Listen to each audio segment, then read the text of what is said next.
சபாநாயகரை ஆளும் தரப்பிலிருந்தும் எதிர்கட்சி தரப்பிலிருந்தும் அவை முன்னவரும் எதிர்கட்சி தலைவரும் அழைத்து வந்து மேலே அமர்த்துவாங்க. இது பிரிட்டிஷ் காலத்து பாராளுமன்ற மரபு. அந்த காலத்திலலாம் ஸ்பீக்கர் வந்து அந்த மன்னர் மீது இருக்கக்கூடிய பயத்தினால அந்த பொறுப்புக்கு வரவே மாட்டாங்க. ஸோ அதை அவங்களை என்கரேஜ் பண்ணும் வகையில் ஆளும் தரப்பும் எதிர்த்தரப்பும் சேர்ந்து சபாநாயகரை அமர்த்தக்கூடிய மரபு என்பது இந்த வெஸ்ட்மின்ஸ்டர் முறையை நம்ம பின்பற்றுறதுனால இந்திய நாடாளுமன்றத்திலையும் சரி மாநில சட்டமன்றங்களையும் பார்த்து வருகின்றோம். அது நீங்கள் ஏற்கனவே முந்தைய தொகுப்பில் குறிப்பிட்டது போல சபாநாயகர் இரண்டு தரப்புக்கும் பொதுவானவர் என்பதை உணர்த்தக்கூடிய ஒரு சமிக்ஞையாகவும் ஒரு எண்ணமாகவும் பார்க்கப்பட்டது. ஆனால் இந்த முறை முதன்முறையாக சுதந்திர இந்தியாவில் சபாநாயகர் பதவிக்கு போட்டி ஏற்பட்டிருப்பது குறிப்பிடத்தக்கது. இந்த நிலையில் இதில் நம்ம ஒரு இம்பாஸ் இருக்கிறத பார்க்கின்றோம்.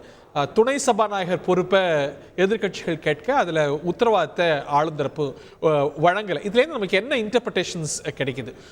கடந்த நாடாளுமன்றத்தில் துணை சபாநாயகர் பொறுப்பே இல்லை. இந்த முறை டிடிபி கூட்டணி கட்சியான டிடிபி சபாநாயகர் பொறுப்பு கேட்டது. அதற்கு ஆறுதல் பரிசாக துணை சபாநாயகர் பொறுப்பு அவங்களுக்கு வழங்குறதுக்கு திட்டமா, இல்லை வேற ஏதாவது கூட்டணி கட்சிக்கு அது ரிசர்வ் செய்யப்பட்டிருக்கிறதா? What are you hearing Ramesh? அதாவது இதிலிருந்து ஒன்று தெரிவது என்னவென்றால், எதிர்கட்சிகள் ஆளுங்கட்சிக்கு நிகராக அவர்களை எதிர்ப்பதற்கு தயாராகி விட்டார்கள் என்பதை தான் இது காட்டுகிறது. எதிர்கட்சிகள் தொடக்க முதலே கூறி வரக்கூடிய விஷயம் என்பது, இந்த அரசு மரபுகளையும் விதிகளையும் மீறி நடக்கிறது, மரபுகளையும் விதிகளையும் மட்டுமல்ல இந்திய அரசியல் சாசனத்தையும் மீறி நடக்கிறது என்ற குற்றச்சாட்டை முன்வைத்து வருகின்றது. இடைக்கால சபாநாயகர் தேர்விலிருந்தே அந்த விமர்சனங்கள் தொடங்கிவிட்டது.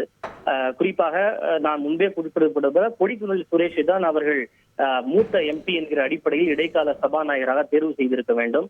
ஆனால் அவரை நியமிக்காமல் பர்த்ரிஹரி மெஹதாபை நியமித்ததன் மூலம் மரபுகளை மீறிவிட்டது என்று எதிர்கட்சிகள் குற்றம் சாட்டுகின்றன.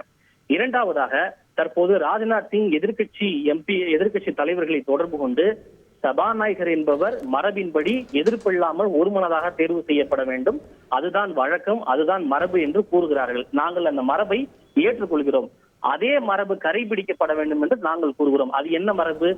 எப்படி சபாநாயகர் ஒருமனதாக தேர்வு செய்யப்பட வேண்டுமோ அதே போல எதிர்கட்சி துணை சபாநாயகர் பதவியும் எதிர்கட்சிகளுக்கு மன்னிக்கவும் மக்களவை சபாநாயகர் துணை சபாநாயகர் பதவியும் எதிர்கட்சிகளுக்கு வழங்கப்பட வேண்டும் என்பதுதான் மரபு. நாங்கள் மரபை கடைபிடிக்க தயாராக இருக்கிறோம். அப்படி என்றால் நீங்களும் மரபை கடைபிடிக்க வேண்டும். நீங்கள் மரபை கடைபிடிக்காவிட்டால் நாங்களும் மரபை கடைபிடிக்க மாட்டோம் என்பதுதான் எதிர்கட்சிகள் சொல்லக்கூடிய ஒரு முக்கிய செய்தியாக இதன் மூலம் நாம் அறிய முடிகின்றது. இது அடுத்து வரக்கூடிய 5 ஆண்டுகளுக்கு இந்த அவை எப்படி நடக்க போகிறது என்பதை ஒரு அடிக்கோடிட்டு காட்டக்கூடிய ஒரு நிகழ்வாகவும் நாம் இதனை பார்க்கலாம். எல்லா விஷயங்களிலும் இனி எதிர்ப்புகள் என்பது இருக்கும். ஒரு முக்கிய மசோதா நிறைவேற்றப்படுவதாக இருந்தால் கூட முன்பெல்லாம் மிக எளிதாக கையை உயர்த்தி குரல் வாக்கெடுப்பின் மூலம் நிறைவேற்றப்படலாம். ஆனால் இனி அப்படி மசோதாக்களை நிறைவேற்றுவது அத்தனை எளிதானதாக இருக்காது. நிச்சயமாக எதிர்கட்சிகளின் சார்பில் ஒவ்வொரு மசோதாவிற்கும் வாக்கெடுப்பு நடத்தப்பட வேண்டும், முடிவுகள் எண்ணி அறிவிக்கப்பட வேண்டும் என்பதை அவர்கள் நிச்சயமாக கூறுவார்கள். எனவே முதல் நாளிலிருந்தே நாங்கள் ஆளும் கட்சி எதிர்க்க தயாராகிவிட்டோம் என்பதைத்தான் எதிர்கட்சிகளுடைய இந்த செயல்பாடுகள் காட்டுவதாக அமைந்திருக்கிறது. நாளை யார் சபாநாயகராக தேர்வு செய்யப்பட்டாலும் நிச்சயமாக அவரை ஆளும் கட்சியை சேர்ந்த தலைவரும் எதிர்கட்சியை சேர்ந்த தலைவரும் ஒன்றாக கையை பிடித்து அவர்களை இருக்கையில் அமர வைப்பார்கள். அந்த சம்பிரதாயங்களில் எந்த விதமான முரண்பாடும் இருக்காது. ஏனென்றால் ஒருவர் தேர்வு செய்யப்பட்டு விட்டால் அவர் அந்த அவைக்கு பொதுவானவர். அவர் ஆளும் கட்சியா எதிர்கட்சியா கூட்டணி கட்சியா என்பது அல்ல. அவர் அந்த அவையினுடைய தலைவர், அவைக்கு மூத்தவர். எனவே அவருக்கான அந்த மரியாதையை நிச்சயம் யாராக இருந்தாலும் கொடுத்தே ஆக வேண்டும். எனவே நாளை யார் சபாநாயகராக, ஓம் பிர்லாவாக இருந்தாலும் சரி, கொடிக்குனில் சுரேஷாக இருந்தாலும் சரி, யார் சபாநாயகராக தேர்வு செய்யப்பட்டாலும் நிச்சயம் ஆளும் கட்சி எதிர்கட்சியை சேர்ந்த தலைவர்கள் அவர்களை கரம் பிடித்து அழைத்து சென்று அவருடைய இருக்கையில் அமர வைப்பார்கள். அந்த சம்பிரதாயங்களிலும் மரியாதையிலும் எந்த விதமான குறைபாடும் இருக்காது என்றுதான் நமக்கு கிடைக்கக்கூடிய தகவல். செய்திகளை உடனுக்குடன் தெரிந்து கொள்ள உடனே சப்ஸ்கிரைப் பண்ணுங்க.